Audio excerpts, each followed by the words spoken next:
Que me pueden decir, no, de 100 personas solamente se emplean 20. Sí, pero capaz que no hay 100 personas verdaderamente buscando trabajo. Capaz que hay 30 personas buscando trabajo. ¿Se entiende? Entonces, no nos mintamos con los números. Es por eso de que, ¿cuál es la tasa de participación? ¿Cuáles son las cantidades de personas que están verdaderamente buscando empleo? Y en base a eso veamos cuál es la tasa de desempleo. Después tenemos, bueno, que justamente es parte de la tasa de desempleo U3 y U6, que no me voy a meter en eso. Básicamente la U6 es que incluye todo y la U3 es que incluye solamente algunas partes. Después tenemos la política monetaria, la política convencional, la política no convencional. No me quiero meter tanto en este tema, pero acá sí quiero hablar de algo que fue lo que me empezó a solucionar un poco la parte fundamental. Yo, no sé si te está pasando en este momento, pero yo era una persona donde me hablaban de fundamental y era como que, ay, qué aburrido, que me diga dónde compro, dónde vendo y cómo hago billete, nada más. Pero claro, tarde o temprano tenía que volver a ver la parte fundamental, porque si no la veía, digamos, no tenía tanta seguridad. Entonces, ¿qué pasa? Cuando nosotros hablamos de política monetaria convencional, como dice ahí, si quieren para tomar notas, fijar los tipos de interés a corto plazo para la economía, y ya vamos a hablar cómo, y política no convencional, influir en los tipos de interés a mediano y largo plazo para la economía. Ahora, acabo de ingresar otra palabra que muchos dicen se viene la tasa del NZD. ¿Quién se conecta a las tasas del NZD o se ha conectado en algún momento? ¿O quién ha escuchado las tasas de interés? Ahora, ¿para qué sirven las tasas de interés? ¿Alguien que quiera compartir? Cualquiera, sin problemas. Menos Diego. Acá, Renzo. Bien, cuando nosotros hablamos de tasa de interés, voy a tratar de hacerlo de una manera bastante sencilla. Estamos hablando de una herramienta, llamémosle de una herramienta que me permite aumentar o disminuir esta tasa de interés. Si yo soy prestamista, bien, vamos a poner este ejemplo, y yo tengo $1.000.000 acá, y digo, la tasa de interés es del 1%. ¿Quién quiere sacar préstamos? ¿Les gustaría sacar un préstamo de, qué sé yo, $500.000 a un por ciento de interés, sí o no? Diego por lo menos sí. Ahora, si yo les digo, en realidad la tasa de interés no es del 1, es del 20%. ¿Les da ganas de sacar un préstamo, sí o no? No. Bueno, esto trasládenlo, digamos, a manera macroeconómica. ¿Por qué? Porque justamente de esta manera nosotros podemos elevar o disminuir el crecimiento de la economía. O sea, podemos, cuando nosotros hablamos de que hay mucha inflación, ¿qué pasa? Estamos en estos precios. ¿Y qué necesitamos? Aumentar las tasas de interés para que haya menos inflación y que se desacelere la economía. Pero acá viene, digamos, la pregunta del millón. Entiendo que me sirve para bajar la tasa de la economía, pero no entiendo por qué. O sea, todavía no me termina de cerrar. Entonces, quiero que en su cuaderno donde estén tomando notas, dibujen un ciclo. No lo puse acá porque la realidad es que si yo lo pongo acá, nadie lo hace, ¿sí? Pero quiero que dibujen algo así como esto que voy a dibujar en este momento. Yo lo voy a dibujar más o menos, ya después cada uno le mete el flow. Pero que dibuje esto que vemos acá. ¿Sí? Porque literalmente cuando nosotros hablamos de entender el ciclo, estamos hablando de que hay momentos donde la economía está demasiado acelerada y hay momentos donde la economía no se mueve nada. ¿Pero por qué no se mueve nada? ¿Alguien se ha hecho esa pregunta? ¿O a alguien le ha pasado de no entender por qué hablan de inflación y por qué en realidad en acciones el 80% sube y el 20% baja, pero en Forex en realidad se busca una estabilidad? ¿Alguien, o sea, todo el mundo piensa que la inflación es mala?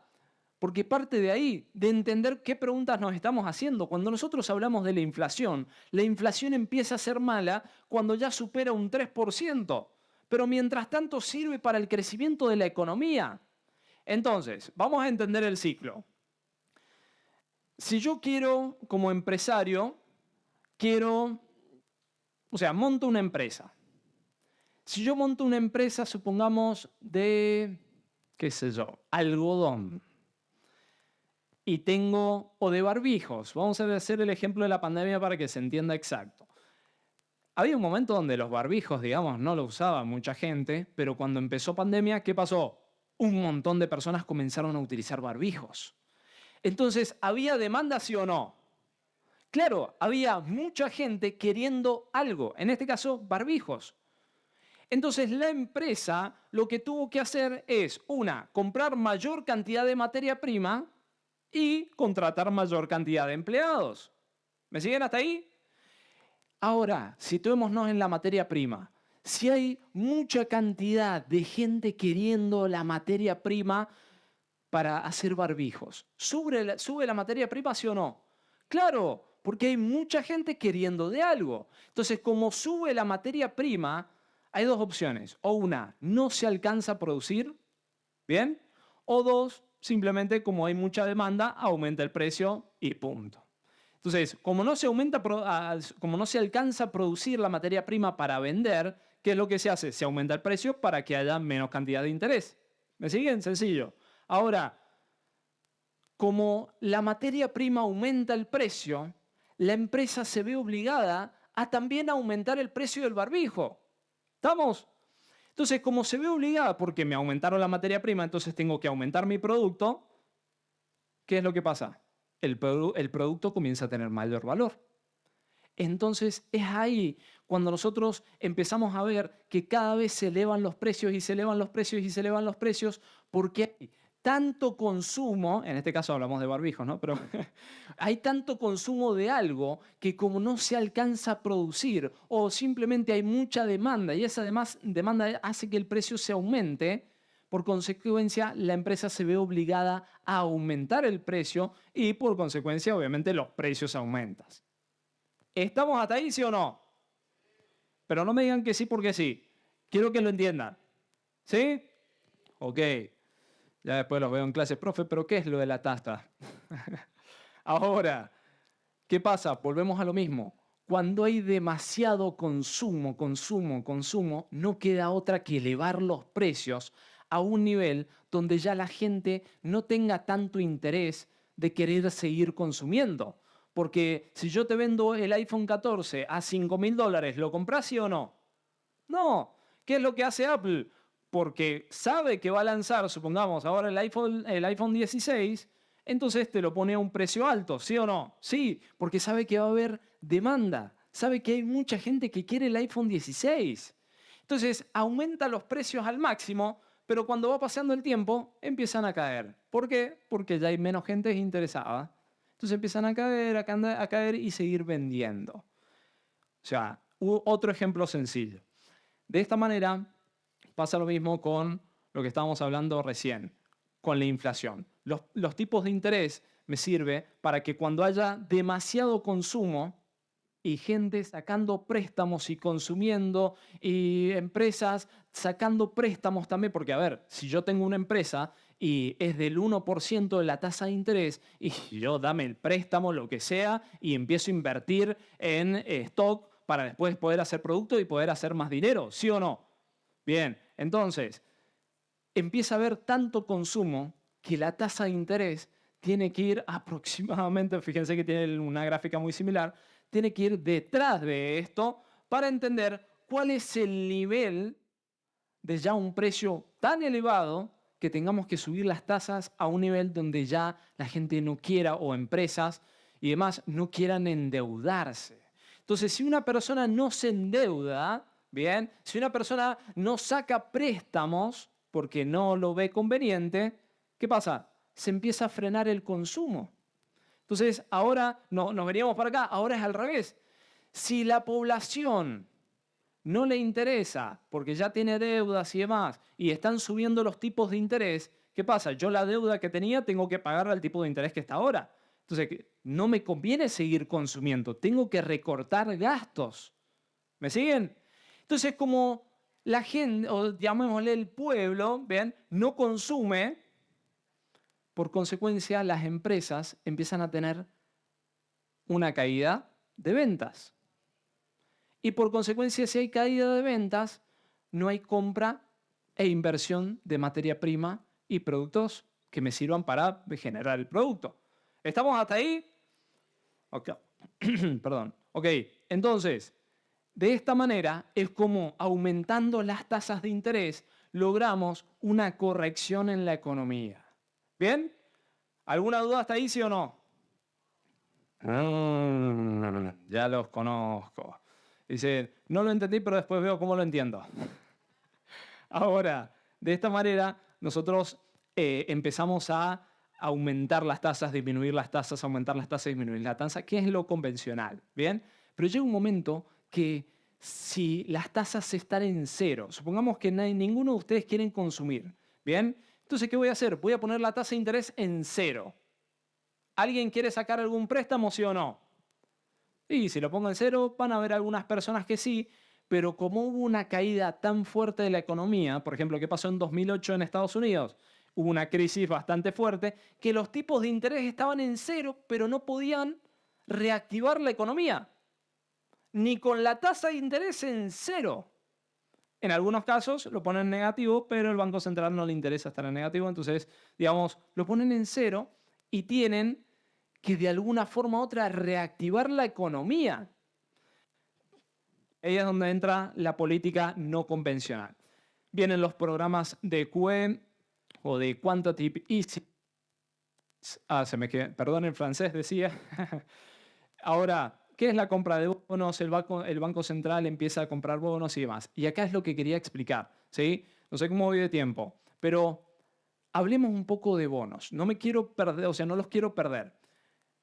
Cuando hablamos de una política no convencional, estamos hablando, por ejemplo, en Estados Unidos, por eso puse este ejemplo, sacaron este programa de que lo que hacía el banco era, ¿quién emite los bonos? ¿El banco o el gobierno? ¿Ah? El gobierno, perfecto. Entonces, el gobierno emite los bonos. Este programa hacía que el Banco Central sea el comprador mayorista de esos bonos. ¿Y de dónde sacaba el dinero? ¿Ah? De imprimir billetes. Ahí es donde viene el tema de que no, imprimen mucho dinero. Sí, bueno, pero y que, bueno, contame cómo es todo el circo para ver por qué imprimir dinero. Sí, no, es que hay mucho de algo, entonces pierde el valor. Sí, sí, pero entendamos. Bien, porque cuando un gobierno emite los bonos y el Banco Central comienza a comprar de manera bastante fuerte estos bonos, emite dinero para obviamente compensar. ¿Y qué son los bonos? Es un préstamo a futuro. Hagamos de cuenta que vieron cuando cuando eran chiquitos, iban a un negocio y le hacían un vale por 5. Le hacían un papelito vale por 5. Bueno, hagamos de cuenta que este bono dice vale por 10 años, tantos millones. ¿Bien? Entonces, obviamente, dependiendo el préstamo o la cantidad de tiempo que haya en ese bono, va a ser la rentabilidad primero. Obviamente lo que está haciendo el banco es emito el bono, pero pongo una rentabilidad. ¿Sí? Perdón, pongo un interés, pero el que tiene la rentabilidad en este caso vendría a ser el Banco Central. Es como que si yo le pido dinero a Renzo, Renzo me va a decir, bueno papi, te presto $10.000, me dice que no, pero yo sé que sí. Te presto $10.000, pero me devolves con un 5% más. Perfecto. Yo cuando le devuelva a los 10 años los $10.000, se lo voy a devolver los 10.000 con el 5%. Obviamente ahí entran un montón de cosas como el riesgo, la rentabilidad y también la política fiscal y un montón de cosas que hacen a que haya una fluctuación, primero, de interés a largo plazo, pero también de interés a corto plazo. Bien, entonces esto no lo voy a indagar hoy porque si no ya va a ser demasiada información para la cabeza, pero sí vamos a estar hablando más adelante del por qué todo esto también. Ya entendimos la estructura, porque estamos hablando de que si hay mucho consumo, la empresa necesita contratar más personal y necesita comprar mayor materia prima. Si hay mucha demanda de materia prima, ok, por consecuencia se elevan los valores, porque no se alcanza a producir o simplemente por la cantidad de demanda, entonces normal, aumenta, o sea, se aumenta el valor por mercado. Ahora, volvemos a lo mismo. Si no hay consumo, las empresas no van a contratar más personas y no van a seguir comprando mayor cantidad de materia prima y por consecuencia el mercado empieza a caer. ¿Bien?